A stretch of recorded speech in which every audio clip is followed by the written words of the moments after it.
कुमार चौधरी। जैसे कि हम पहले ही नेगोशिएशन और मीडिएशन का वीडियो पहले ही बना चुके हैं, अब हम जो है आर्बिट्रेशन का वीडियो बनाते हैं। इस टॉपिक को मिला के कम से कम 8 में से 7 क्वेश्चन आते हैं। मीडिएशन, नेगोशिएशन और आर्बिट्रेशन, इस तीनों से 8 में से 7 क्वेश्चन आते हैं। तो 2 वीडियो तो हम मीडिएशन और आर्बिट्रेशन का पहले ही बना चुके हैं, तो उसको आप प्लेलिस्ट में देख लीजिएगा। तो अब आते हैं हम आर्बिट्रेशन। जैसे कि हम सब कुछ एक प्रैक्टिकल एग्जाम्पल से समझते हैं, तो सबसे पहले आर्बिट्रेशन को हम प्रैक्टिकल एग्जाम्पल से समझेंगे। जैसे प्रैक्टिकली देखिए, मतलब मान लीजिए, हाँ, हम किसी का दोस्त हैं और हम दोनों का एक कॉमन फ्रेंड है। तो हमारे और हमारे दोस्त में कोई किसी बात पे डिस्प्यूट हो गया, झगड़ा हो गया, तो हम लोग क्या बोलते हैं, चल हम लोग जो है हमारा जो कॉमन फ्रेंड है उससे पूछ लेंगे और जो वो बोलेगा वो जो है हम दोनों ये बात जो है मान लेंगे। तो ये क्या होता है, जैसे हम और हमारे दोस्त ये पार्टी हो गए और हमारे जो कॉमन फ्रेंड होगा वो जो एक प्रकार का आर्बिट्रेटर हो गया, और वो जो बोलेगा हम दोनों मान लेंगे। ये तो प्रैक्टिकल एग्जाम्पल हुआ, ये जो है लॉ वाला नहीं हुआ। तो मतलब देखते हैं, मतलब आर्बिट्रेशन को एज ए मतलब देखते हैं लॉ, जो कैसे कैसे क्या क्या आर्बिट्रेशन होना चाहिए। तो जैसे मान लीजिए जो बड़े बड़े बिजनेस हाउस हैं, जैसे अंबानी हो गया, अडानी हो गया, या जो भी बिजनेसमैन है, वो क्या चाहता है, अपना ध्यान जो है पूरी तरीके से बिजनेस पे कंसंट्रेट करे। क्योंकि कोर्ट में देखते होंगे, कोर्ट का जो वो होता है काफ़ी कॉस्टली होता है, काफ़ी टाइम टेकन होता है। और मान लीजिए कुछ लाइमलाइटेड केस होते हैं, तो मीडिया का रोल देखते होंगे, देखिए देखिए इस केस में ये हो रहा है, देखिए देखिए अभी ये हुआ। तो मीडिया क्या करती है, पूरा उस बात को फैला देती है। तो ये जो बड़े बड़े बिजनेस जो भी हाउस हैं वो चाहते हैं हमारा बात जो है सीक्रेट रहे, तो वो लोग क्या करते हैं, आर्बिट्रेशन में जाते हैं। तो आर्बिट्रेशन मतलब होता क्या है, आर्बिट्रेशन का ये देखते हैं। तो आर्बिट्रेशन को अगर देखें, अगर एक जो डेफिनेशन में देखें, तो दो टर्म आर्बिट्रेशन मीन्स डिटर्मिनेशन और settlement of the dispute by the decision of one और मोर पर्सन कॉल आर्बिट्रेटर और आर्बिट्रन ट्रिब्यूनल। तो मतलब ये होता है, मान लीजिए किसी दो पार्टी में डिस्प्यूट हुआ, तो अभी या मान लीजिए कोई पहले से एग्रीमेंट बना के रखा है, जो हम दोनों में कोई फ्यूचर में डिस्प्यूट हुआ तो हम इस आर्बिट्रेटर के पास जाएंगे। तो मतलब दो पार्टी में डिस्प्यूट हुआ और एक जो है न्यूट्रल पार्टी को जो आर्बिट्रेटर हम बना के रखते हैं, तो वो जो बोल देगा दोनों पे बाइंडिंग। जैसे हम लोग देखिए इंडस्ट्रियल लॉ जो हमारे पिछले सेमेस्टर में था, इंडस्ट्रियल लॉ का अगर हम सेक्शन 17 और सेक्शन 18 देखें, तो वो भी क्या बात करता है, आर्बिट्रेशन प्रोसेस का ही बात करता है। जो मान लीजिए कोई एम्प्लॉयर है और एम्प्लॉय है, दोनों में झगड़ा हुआ, तो दोनों क्या करेगा, आर्बिट्रेशन को में वो जो रेफर करेगा और आर्बिट्रेशन जो भी डिसीजन देगा वो दोनों पार्टी पे बाइंडिंग होगा। तो ये जो हम कहीं ना कहीं सेक्शन 17 और 18 ऑफ इंडस्ट्रियल एक्ट में भी पढ़ चुके हैं। तो मतलब आर्बिट्रेशन का मतलब अगर एज ए मतलब प्रूडेंट मैन या नॉर्मल मैन अगर समझना चाहिए, जिसको मान लीजिए लॉ पता नहीं, तो हम कैसे समझेंगे। जैसे मान लीजिए जो चाहिए जैसे चाहिए जिस व्यक्ति से डिसीजन लेना है, सब कुछ हम खुद मतलब करते हैं तय। मान लीजिए आर्बिट्रेटर का वो है, तो आर्बिट्रेटर हम और कोई दूसरा पार्टी है, तो दोनों मिलके तय करेंगे। जो अगर कोई हमारा फ्यूचर में डिस्प्यूट होगा, तो हम लोग जो है इस आर्बिट्रेटर को जो नियुक्त करते हैं, और ये जो बोलेगा वो जो हम दोनों पे डिसीजन बाइंडिंग होगा। आर्बिट्रेटर जो भी डिसीजन होता है वो दोनों पार्टी पे बाइंडिंग होता है। तो मतलब आर्बिट्रेशन आई होप आप लोगों को प्रैक्टिकली समझ आ गया होगा।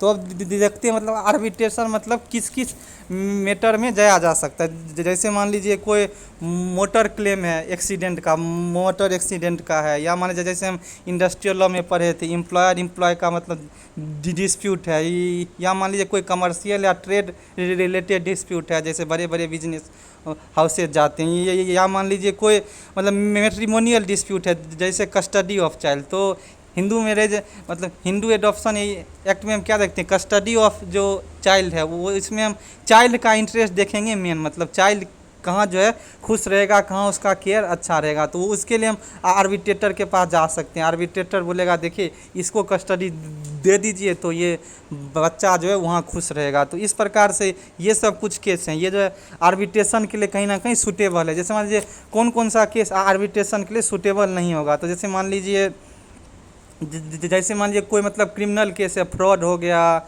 या मान लीजिए कोई जो कि क्रिमिनल जैसे मर्डर हो गया, इस सब में हम इस सब प्रकार के केस को हम आर्बिट्रेशन में नहीं जा सकते हैं। तो इतना तो आप लोगों के लिए, जैसे हमारे जो पिछले चीफ जस्टिस है, जस्टिस मतलब एन.वी. रमन्ना, वो बोले थे ये जो एडीआर प्रोसेस है इसको बोलते हैं अप्रोप्रिएट डिस्प्यूट रिजोल्यूशन। मतलब ये अप्रोप्रिएट है क्योंकि कोर्ट में पहले ही इतना ज़्यादा मतलब वो पेंडिंग है, तो कोर्ट में काफ़ी टाइम लग जाता है, बात जो है सेक्रेसी भी नहीं होती है, तो ये इसलिए जो है एडीआर को लाया गया। और एडीआर में आर्बिट्रेटर जो है काफ़ी अच्छा वो माना जाता है सबसे। मतलब कोई भी अगर डिस्प्यूट हुआ आप खुद ही चुन लीजिए, अगर हम और हमारे किसी पार्टी में डिस्प्यूट हुआ तो हम जो इस आर्बिट्रेटर के पास जाएंगे और वो जो बोल देगा दोनों पार्टी पे बाइंडिंग होगा। तो आई होप इतना आप लोगों को क्लियर हो गया होगा। तो इसके बाद कुछ हम समझ लेते हैं टर्म। जो भी मतलब आर्बिट्रेटर है वो जो भी डिसीजन देगा उसको बोलते हैं आर्बिट्रल अवार्ड। और आर्बिट्रल अवार्ड जैसे हम बोले थे दोनों पार्टी पे बाइंडिंग हुआ। जैसे हम section 18 of industrial dispute act पढ़े थे, तो उसमें क्या पढ़े थे, जो आर्बिट्रेटर होगा, आर्बिट्रेटर जो भी डिसीजन होगा वो एम्प्लॉय और एम्प्लॉयर दोनों पे बाइंडिंग हुआ। इतना तो हम लोग समझ गए। ये जो आर्बिट्रेशन देखिए वो जो है 1996 में जो आर्बिट्रेशन एंड कंसिलेशन एक्ट है उसमें डिफाइन है। तो इसमें मतलब होता है arbitration means any arbitration whether or not administered by permanent arbitral institution. मतलब ये है जो जो भी मतलब परमानेंट मतलब आर्बिट्रल इंस्टीट्यूशन है वो ये यही सब क्या है, ये यही सब इसी सब को आर्बिट्रेशन बोल देंगे। तो जैसे मान लीजिए हमारे दिल्ली में भी है मतलब इंडियन काउंसिल ऑफ आर्बिट्रेशन, तो वो भी एक प्रकार क्या है आर्बिट्रल परमानेंट इंस्टीट्यूशन है। जैसे मान लीजिए यही सब हो गया। तो अब आर्बिट्रेशन का हम स्कोप देखते हैं। आर्बिट्रेशन में मतलब क्या क्या स्कोप है। तो जैसे मान लीजिए क्या इसमें स्कोप है, तो ये जो है एक प्रकार का हिडन का वो है, मतलब तीसरे पार्टी को पता नहीं लगता है। दो पार्टी में डिस्प्यूट आर्बिट्रेटर के पास गया, जो मतलब आर्बिट्रेटर बोल दिया दोनों पार्टी ने मान लिया, तो कहीं ना कहीं मतलब हिडन होता है। उसके बाद जो है दोनों पार्टी खुद ही मतलब चुनती है। तो मतलब जैसा आप चाहते हैं, जिस व्यक्ति से चाहते हैं वो आपका आर्बिट्रेटर बन जाएगा। उसके बाद जो है अब हम देखते हैं जो आर्बिट्रेशन में, देखिए आर्बिट्रेशन में ये नहीं है जो मतलब अभी कोई वो है, अगर कोई फ्यूचर में भी डिस्प्यूट होगा तो उसके लिए भी हम अभी आर्बिट्रेटर को नियुक्त कर लेते हैं। जैसे इंडस्ट्रियल डिस्प्यूट एक्ट में भी हम पढ़े थे, जो अभी या मतलब फ्यूचर में भी कोई अगर हम लोगों में डिस्प्यूट हुआ तो हम लोग जो है मतलब इंडस्ट्रियल ट्रिब्यूनल में जाएंगे, इंडस्ट्रियल ट्रिब्यूनल या मतलब आर्बिट्रेशन के पास जाएंगे। आप समझते हैं मतलब आर्बिट्रेशन का मतलब कैरेक्टरिस्टिक क्या क्या है। तो मतलब ये जो है एक प्रकार का एक्सटेंटिव एक्ट मतलब एक्सटेंसिव एक्ट है। उसके बाद ये एक प्रकार का सेल्फ मतलब एक्सक्लामेटरी स्टेट्यूट है। उसके बाद ये जो है जुडिशियल प्रोसेस पर रेस्ट्रिक्शन नहीं करता है।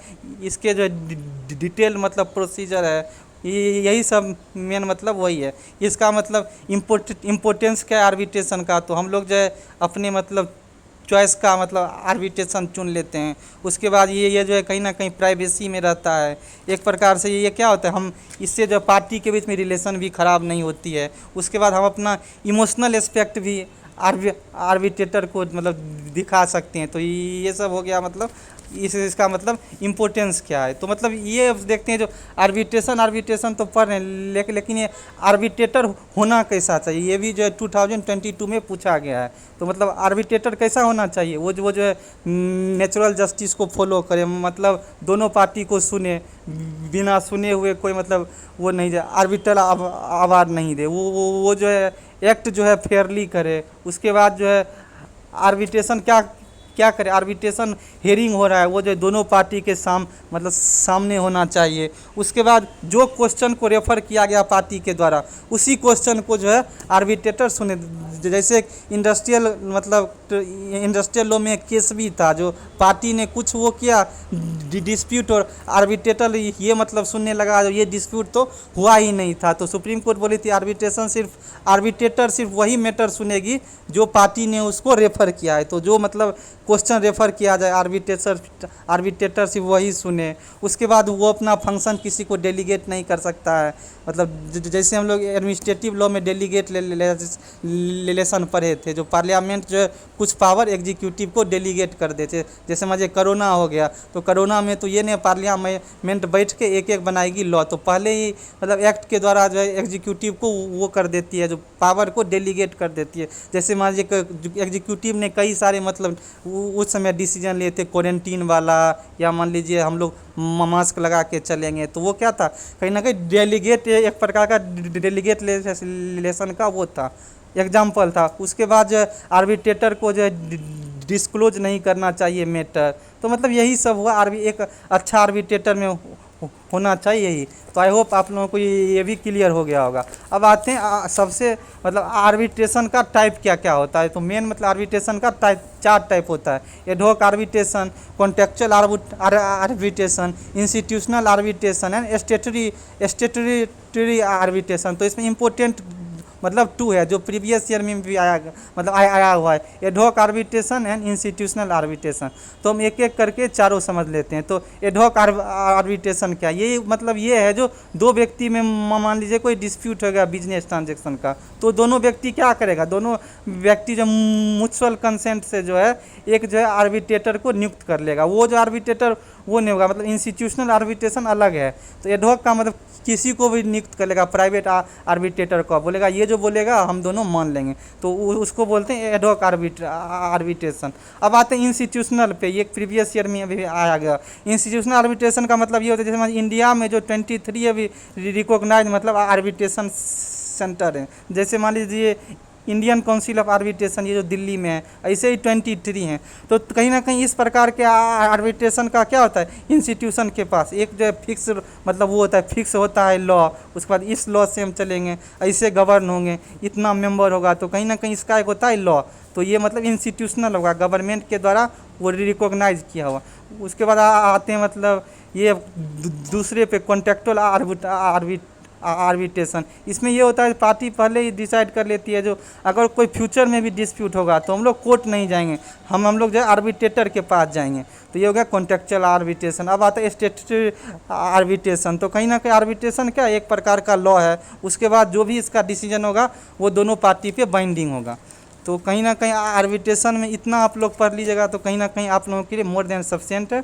क्योंकि मान लीजिए 50 नंबर का ही पेपर है और 10 मतलब मार्क्स का ही 5 क्वेश्चन होंगे, तो 10 मार्क्स में अगर भी हम 3 to 4 पेज लिख देंगे तो मोर देन सफिशिएंट है। तो मैंने आप लोगों को नेगोशिएशन, मीडिएशन और आर्बिट्रेशन पढ़ा दिया। अब जो है एक जो केस है इंपॉर्टेंट, 2 केस है, उसका वीडियो डालेंगे। बस आप लोग साथ दीजिए और चैनल को शेयर एंड सब्सक्राइब कर दीजिए। Thank you.